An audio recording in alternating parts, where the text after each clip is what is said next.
प्रणाम मित्रों, कुलदीप भगत online classes में पुनः स्वागत करता हूं आपका। देखिए, अपन बात करते हैं।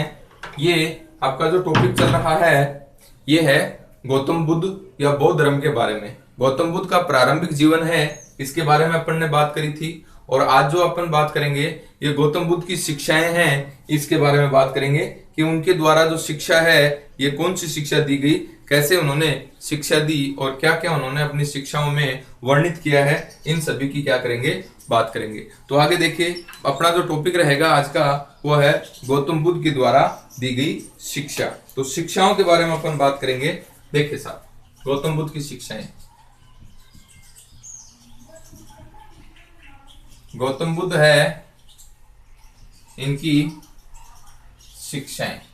देखें साहब, बौद्ध धर्म का मूल आधार आर्य सत्य है। बौद्ध धर्म है, इसका मूल आधार क्या है साहब? चार आर्य सत्य। आर्य सत्य, चार आर्य सत्य। इसमें से पहला है दुख, दूसरा है दुख समुदाय,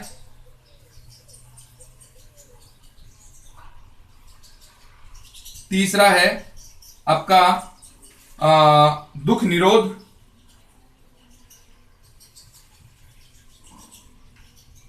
और चौथा है दुख निरोध गामिनी। दुख निरोध गामिनी प्रतिपदा। गामिनी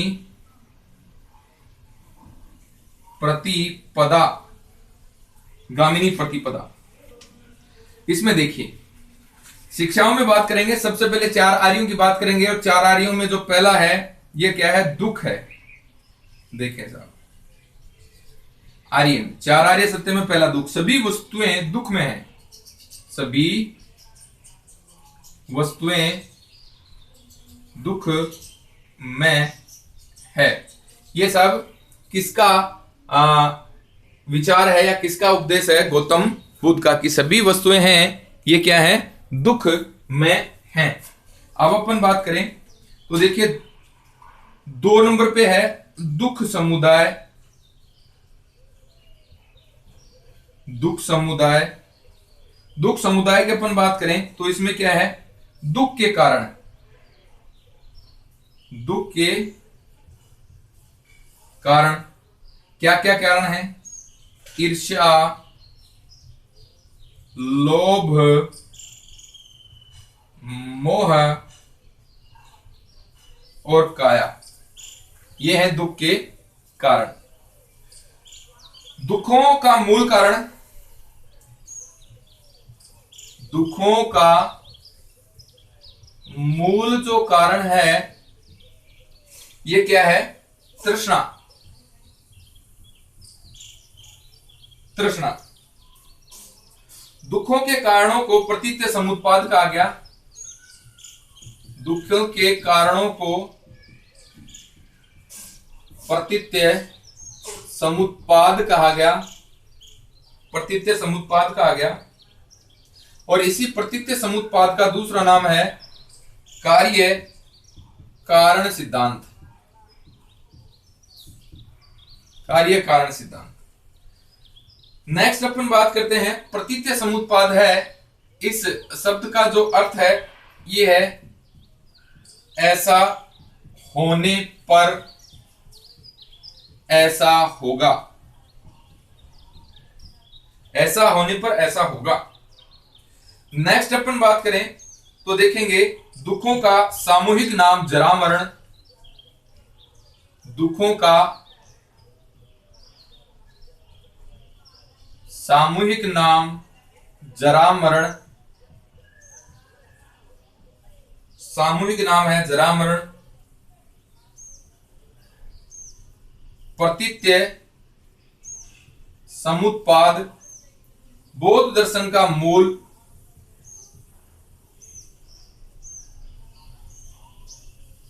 बौद्ध दर्शन है, इसका मूल तत्व है। प्रतीत्य समुत्पाद बौद्ध दर्शन का मूल तत्व है।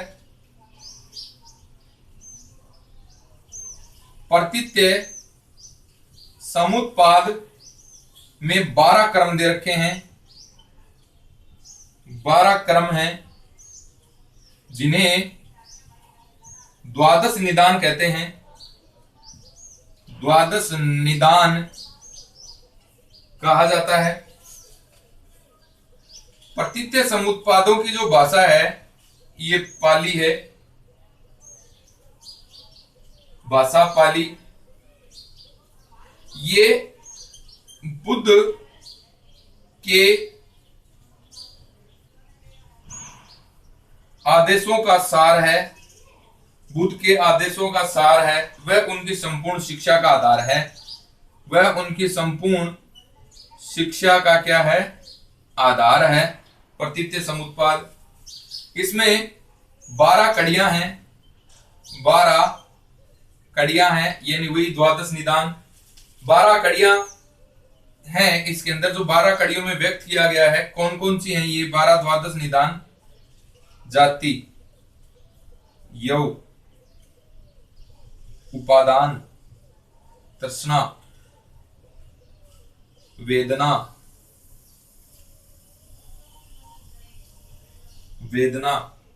स्पर्श,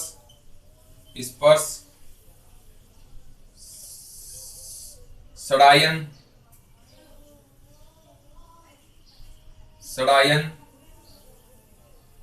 नाम रूप, विज्ञान,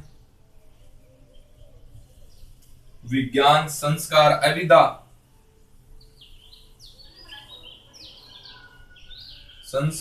अविधा और जरा मरण। ये इसके अंदर 12 द्वादश निदान दे रखे हैं।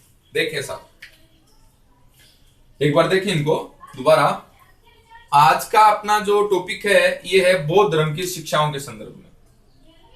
शिक्षाओं का जो मूल आधार है ये 4 आर्य सत्य हैं। 4 आर्य सत्य: दुख समुदाय, दुख निरोध गामिनी प्रतिपदा। दुख में देखें सभी वस्तुएं हैं ये दुख का कारण है या दुख में है सभी वस्तुएं, गौतम बुद्ध के विचार हैं। दुख समुदाय में देखिए दुख के कारण जो हैं ये कौन कौन से हैं? ईर्ष्या, लोभ, मोह, काया, ये दुख के क्या बताए गए हैं? कारण बताए गए। दुख के मूल कारणों में क्या है? तृष्णा, दुख के मूल कारणों में। अब देखिए दुख के कारणों को एक शब्द के नाम से जाना जाता है जिसका नाम है प्रतीत्य समुत्पाद। बहुत बड़ा इंपॉर्टेंट क्वेश्चन है और बहुत बार एग्जाम में पूछा जाता है। क्वेश्चन यही सीधा पूछ लिया जाता है कि गौतम बुद्ध के द्वारा प्रतीत्य समुत्पाद जो है यह है कौन से आर्य सत्य के अंदर दिया गया है? तो कौन से आर्य सत्य के अंदर दिया गया है? दुख समुदाय, यानी दूसरे आर्य सत्य के अंदर दिया गया है। 2 नंबर के आर्य सत्य के अंदर दिया गया है और उसका नाम क्या है? दुख समुदाय। प्रतीत्य समुत्पाद है, इसे कार्य कारण सिद्धांत भी कहते हैं और इसका शाब्दिक जो अर्थ होता है ऐसा होने पर ऐसा होगा। प्रतीत्य समुत्पाद का प्रतीत्य समुत्पाद का सामूहिक नाम है जरा मरण। प्रतीत्य समुत्पाद बौद्ध दर्शन का मूल तत्व है।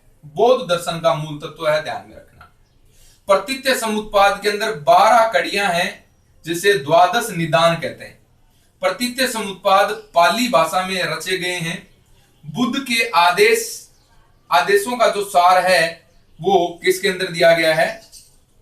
ये प्रतीत्य समुत्पाद के अंदर बुद्ध के आदेशों का सार और बुद्ध की शिक्षा का आधार जो है वो क्या है? प्रतीत्य समुत्पाद है। इंपॉर्टेंट क्वेश्चन बनता है ये भी कि बुद्ध के आदेशों और बुद्ध के शिक्षा का सार है ये कौन है? प्रतीत्य समुत्पाद।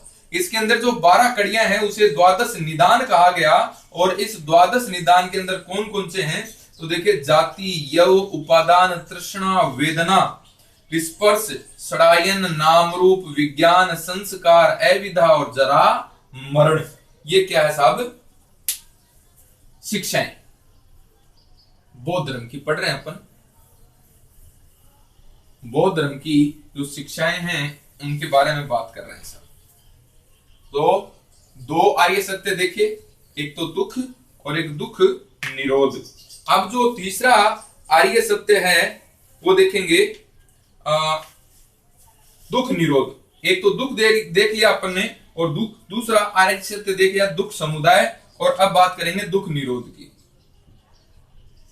दुख निरोध तीसरा आर्य सत्य है। दुख निरोध क्या है साहब? इसमें रूप वेदना संज्ञा संस्कार, रूप वेदना संज्ञा संस्कार और विज्ञान का अवशेष है। और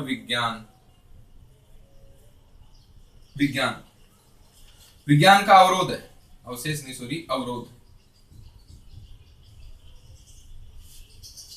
यहां पर देखिए तृष्णा का उन्मूलन आवश्यक है। दुख निरोध में तृष्णा का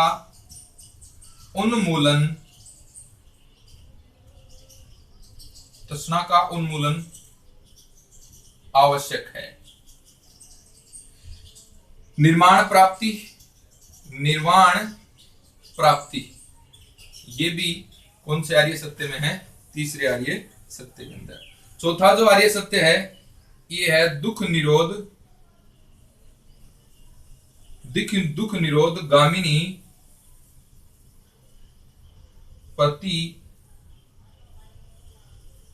प्रतिपदा।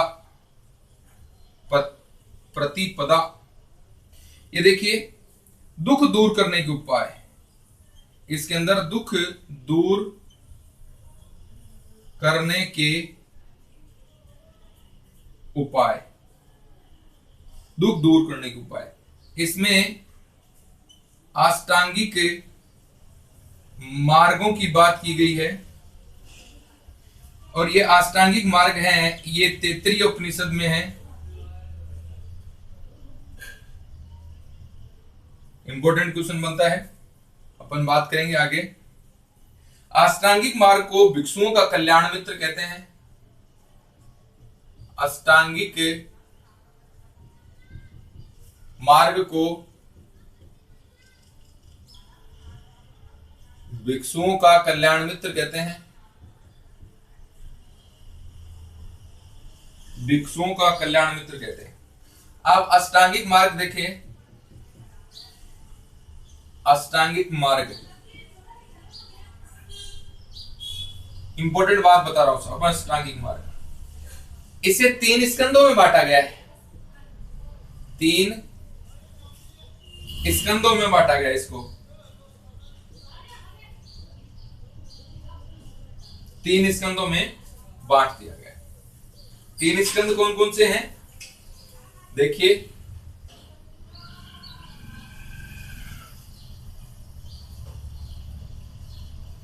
प्रज्ञा, शील और समाधि।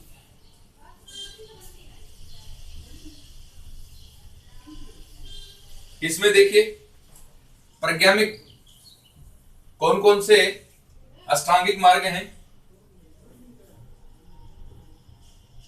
सम्यक दृष्टि,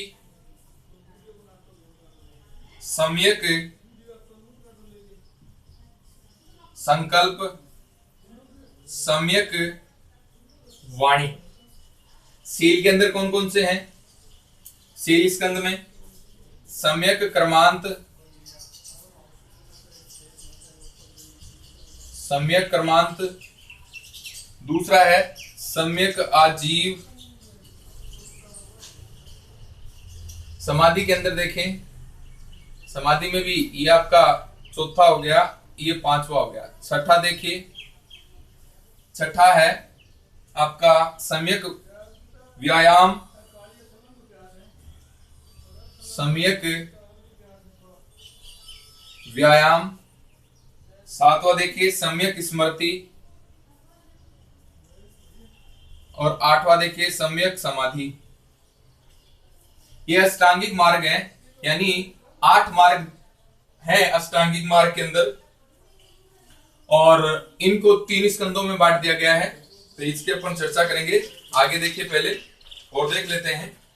इसके बाद में है शिक्षा में जो आपका मध्यम मार्ग। शिक्षा में दूसरा बड़ा पॉइंट आता है, दूसरा, ये तो अपन बात कर रहे थे आर्य सत्य में आगे सारा का सारा, अब है मध्यम मार्ग।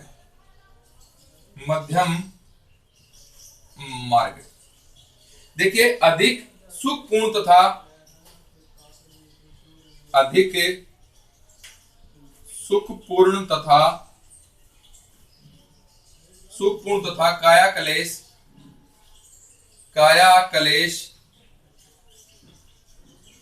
कलेश में जीवन व्यतीत नहीं करना।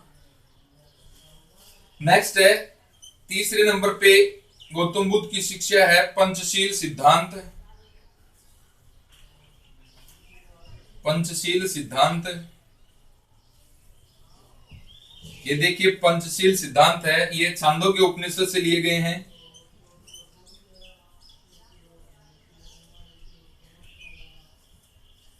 उपदेश कौन कौन से हैं? सत्य, अहिंसा, अस्तेय। अस्तेय का मतलब है चोरी नहीं करना।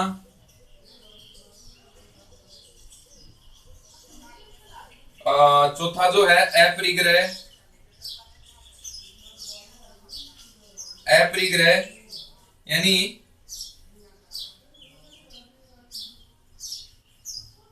आवश्यकता से अधिक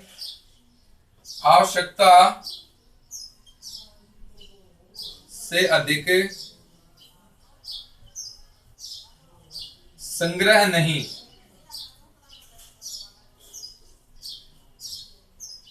आवश्यकता से अधिक संग्रह नहीं और ब्रह्मचर्य।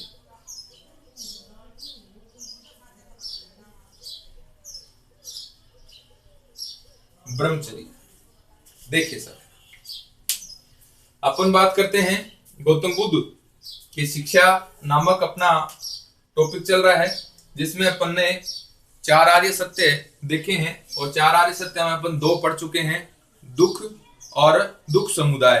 तीसरा जो है ये दुख निरोध है 4 आर्य सत्यों में। इसके अंदर रूप, वेदना, संज्ञा, संस्कार, विज्ञान को अवरोध बताया गया है। तृष्णा का उन्मूलन आवश्यक है इस 4 आर्य सत्य के अनुसार, जिसमें तीसरा सत्य है ये निर्वाण प्राप्ति का जिक्र। इसके अंदर सबसे इंपॉर्टेंट बात बनती है निर्वाण प्राप्ति।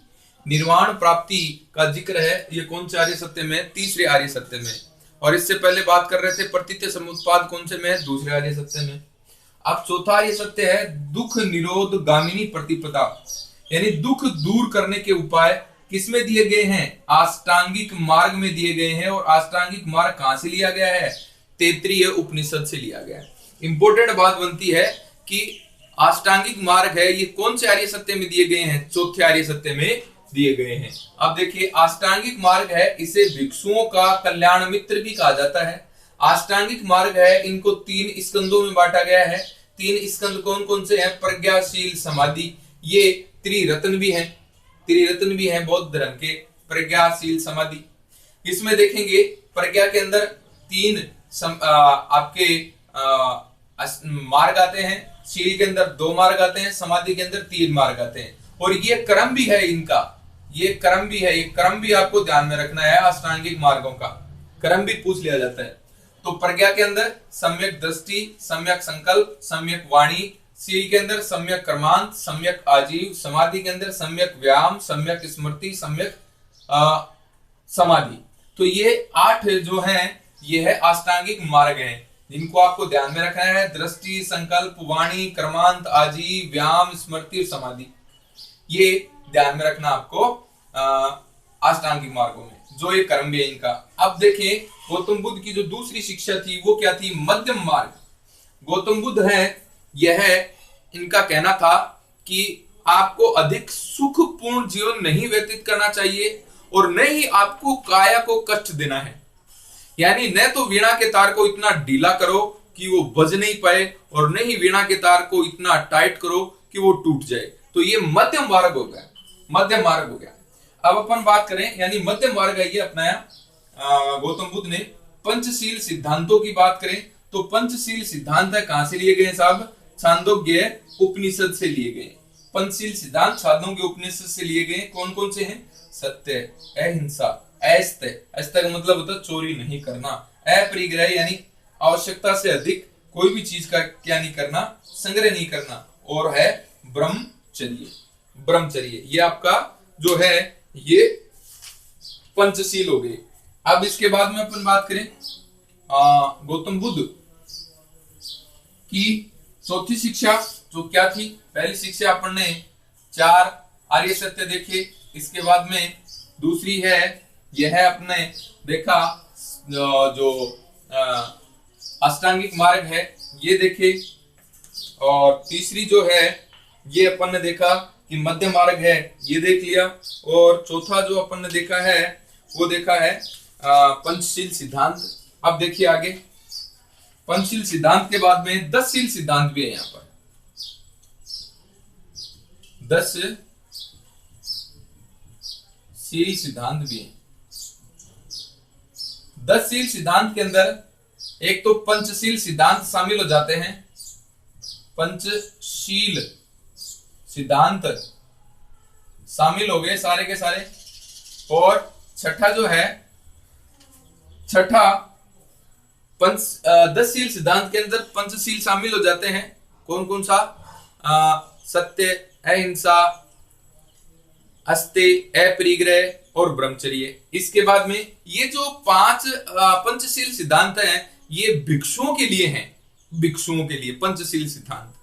और जो 10शील के अंदर 5 शील हैं ये तो भिक्षुओं के लिए, 5 शील हैं वो है गृहस्थों के लिए। अब अपन ये बात कर रहे हैं ये गृहस्थों के लिए है 5। इसमें छठा है दोपहर बाद भोजन नहीं करना। 7वां है आरामदायक बिस्तर का त्याग कर दें। 8वां है मद्यपान न करें। 9वां है व्यभिचार न करें। और जो 10वां है कीमती सामान का संग्रह नहीं करें। ये जो है ये 10शील सिद्धांत है। 10शील सिद्धांत में पहले 5 शील आ जाएंगे। 5 शील के अंदर आपका जो है ये अपन चर्चा कर चुके हैं। कौन कौन से हैं? आपका अस्त्य है, ब्रह्मचर्य है, और पंचशील सिद्धांतों में सत्य है, अहिंसा है, अपरिग्रह है। ये 5 शील सिद्धांत है और 5 आपके सामने लिखे हुए हैं। ये जो हैं ये सारे के सारे गृहस्थ के लिए। और इससे पहले जो पंचशील सिद्धांत की बात करी थी वो साधुओं के लिए है। अब अपन बात करते हैं त्रिरत्न। त्रिरत्न बौद्ध धर्म के अंदर भी 3 रत्न हैं। और 3 रत्न कौन कौन से हैं? प्रज्ञा, दूसरा है शील, और तीसरा है समाधि।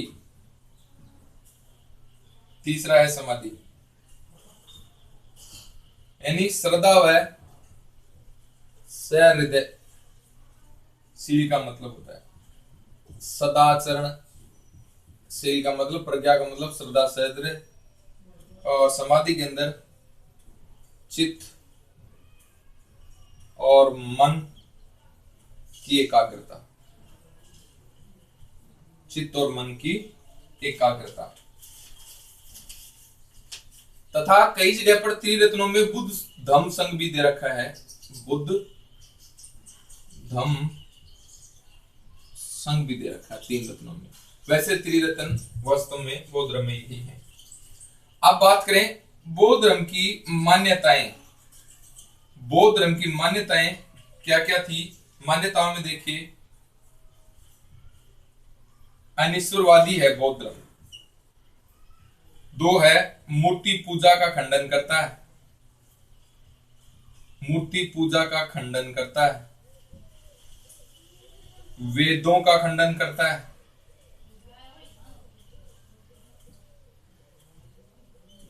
अनात्मवादी है,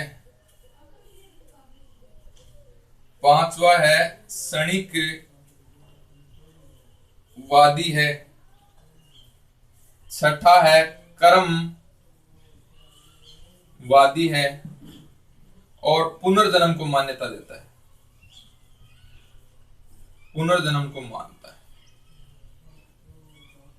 ये बौद्ध धर्म है, इसकी मान्यताओं के संदर्भ में अपन बात कर रहे हैं। बौद्ध धर्म की मान्यताएं देखिए, बौद्ध धर्म की मान्यताओं के संदर्भ में अपन बात कर रहे हैं। देखिए 10 सील में 5 हैं, वो तो पंचशील सिद्धांत पहले पढ़ा दिए मैंने आपको, वही आ जाएंगे। और 10 सीलों के अंदर अन्य जो 5 बचते हैं ये गृहस्थ के लिए हैं। दोपहर के बाद भोजन नहीं करना, आरामदायक बिस्तर का त्याग करना, मद्यपान नहीं करना, व्यभिचार नहीं करना और कीमती सामान का संग्रह नहीं करना। अब देखिए त्रिरत्न कौन से हैं? प्रज्ञाशील समाधि, प्रज्ञा है श्रद्धा व श्रद्धेय रखना, शील है सदाचरण करना, समाधि है चित्त और मन की क्या है? एकाग्रता। अच्छा, कई जगह बुद्ध धम्म संघ को भी बौद्ध धर्म का त्रिरत्न माना गया है। मान्यताएं देखिए, अनिश्वरवादी बौद्ध धर्म है, मूर्ति पूजा का खंडन करता है, वेदों का खंडन करता है। बौद्ध धर्म अनात्मवादी, आत्मा को नहीं मानता, क्षणिकवादी है, कर्मवादी है और पुनर्जन्म को मानता है। तो ये जो प्रमुख बातें थी ये है बौद्ध धर्म के अंदर। अब अपन बात करेंगे तो देखेंगे बौद्ध संघ की बात करें। बौद्ध संघ की बात, बौद्ध संघ देखिए,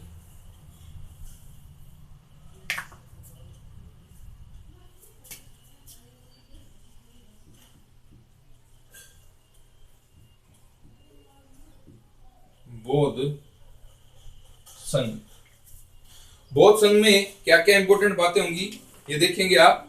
बौद्ध संघ है, बौद्ध संघ में देखें आप, जैसा कि आपको पता है बौद्ध संघ की स्थापना सारनाथ में हुई। सारनाथ के अंदर हुई। सारनाथ में प्रथम उपदेश देने वाले 5 ब्राह्मणों को शिष्य बनाया। सारनाथ में 5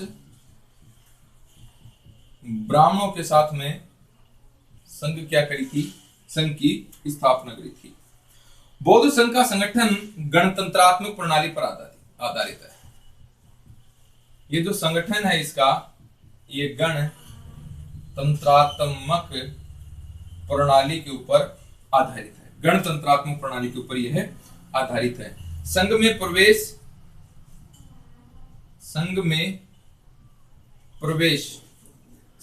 प्रवेश है, ये कितनी वर्ष की आयु में किया जाता है? 14 वर्ष से अधिक। 14 वर्ष से अधिक कौन ही प्रवेश कर सकता? चोर, रोगी, अपंग, ऋणी, सैनिक और दास। ये बौद्ध संघ के अंदर इनका प्रवेश निषेध है। गृहस्थ जीवन का त्याग करना ये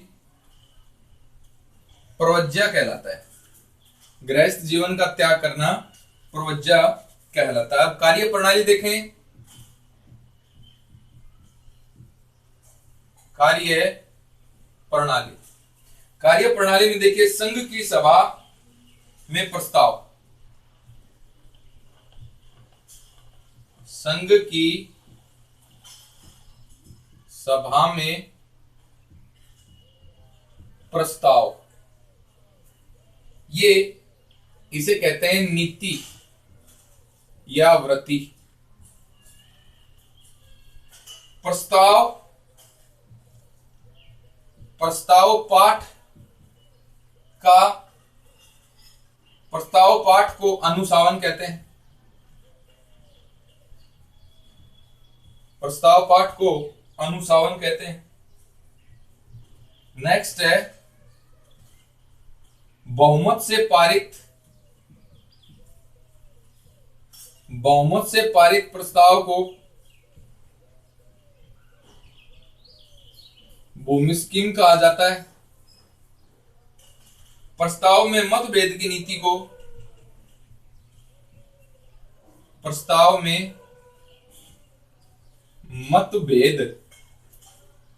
मतभेद की नीति को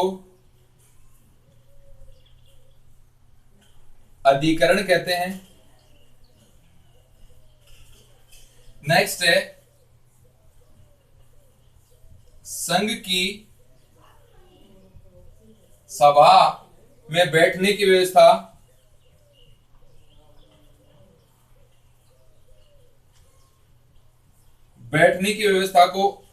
व्यवस्था करने वाले को आसन प्रज्ञापक कहते हैं। ये संघ का बड़ा अधिकारी होता था।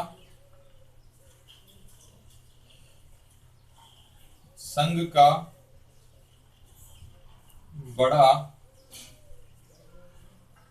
का सबसे बड़ा अधिकारी होता था ये। नेक्स्ट है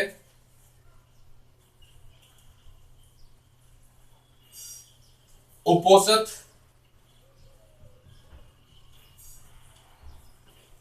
भिक्षु भिक्षुणियों की धर्मवार्ता। भिक्षु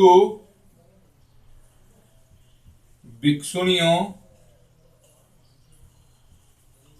की धर्मवार्ता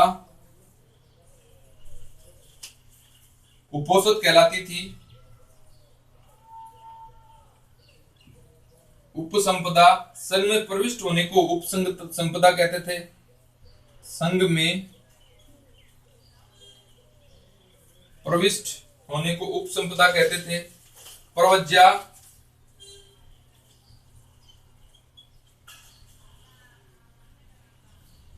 प्रवज्या है गृहस्थ जीवन का त्याग करना।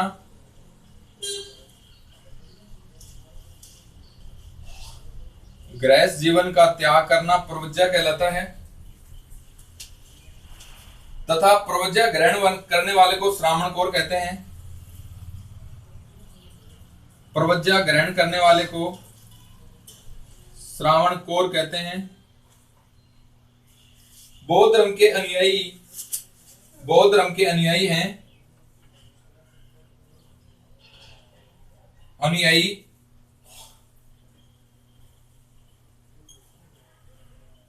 भिक्षु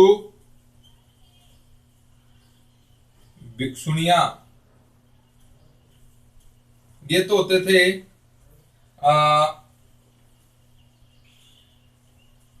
संघी और उपासक एवं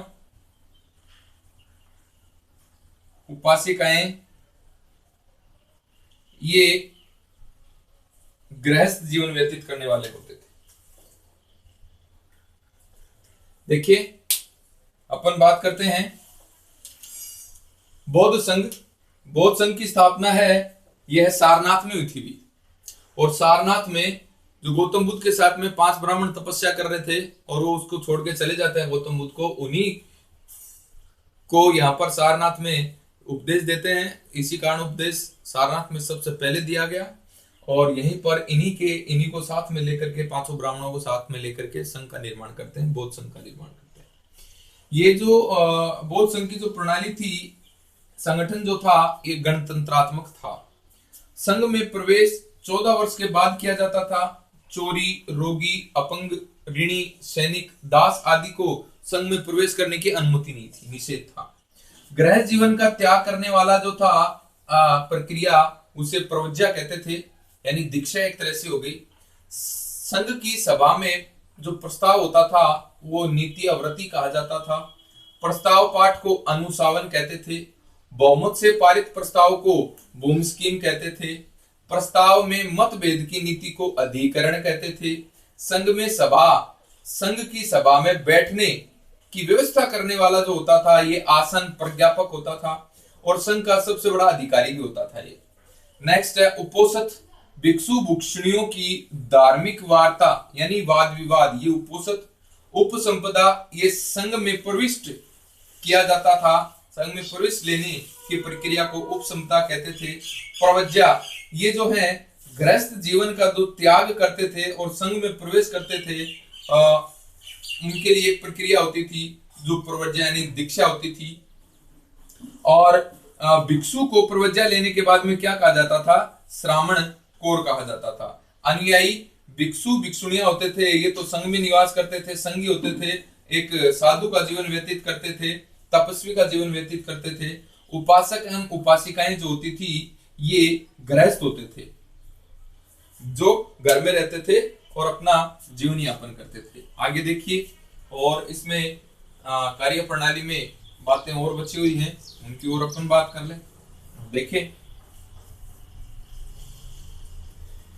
देखे साहब, और है एक उद कसाटी नामक वस्त्र का नाम आता है, उद कसाटी। और उद कसाटी नामक वस्त्र है ये है भिक्षुणियों का वस्त्र है, भिक्षुणियों का ये है वस्त्र है। नेक्स्ट है परिवास, परिवास है ये है संघ का बहिष्कार, बहिष्कार, जो संघ का बहिष्कार करता है उसे परिवास कहते हैं। उपदेश, भगवान बुद्ध ने पाली भाषा में उपदेश दिए थे और बौद्ध संघ के अंदर भी जो शिक्षा दी जाती थी यह पाली भाषा में ही दी जाती थी। कंथिन, कंथिन क्या होता था, कंथिन जो होता था ये था भिक्षुओं को गेहुए रंग के वस्त्र दान किए जाते थे और इसके लिए एक समारोह का आयोजन किया जाता था जिसे कंथिन कहा जाता था। तो ये आपकी जो बात है ये बौद्ध संघ के लिए या बौद्ध संघ पे अपन चर्चा कर रहे हैं। तो देखिए आप, और क्या क्या, उद कसाटी नामक एक वस्त्र है, उद कसाटी नामक वस्त्र है, ये भिक्षुणियों को प्रदान किए जाते थे। परिवास, संघ का बहिष्कार करने वाला। उपदेश, पाली भाषा में, यानी यहाँ पर जो शिक्षा दी जाती थी वो पाली भाषा में दी जाती थी और गौतम बुद्ध के उपदेशों की भाषा भी कौन सी है, पाली है। कंथिन क्या था, भिक्षुओं को गेवे, भिक्षु भिक्षुओं को गेवे रंग के वस्त्र दिए जाते थे और इसके लिए एक समारोह का आयोजन किया जाता था और इसी समारोह का नाम क्या है, कंथिन नाम है। तो मित्रों ये बात आपकी जो हुई ये बौद्ध धर्म के अंदर भगवान बुद्ध की शिक्षाओं की अपन बात कर रहे थे कि भगवान बुद्ध ने किस प्रकार से शिक्षा दी और किस प्रकार से बौद्ध संघ के अंदर कार्य प्रणाली है, इसके अपन ने बात करी थी। इसके बाद में जो अपना अगली जो क्लास होगी वो होगी बौद्ध संगीतियां। बौद्ध संगीतियां जो टॉपिक है बड़ा ही इंपॉर्टेंट टॉपिक है, अगली कक्षा में पढ़ेंगे। धन्यवाद मित्रों।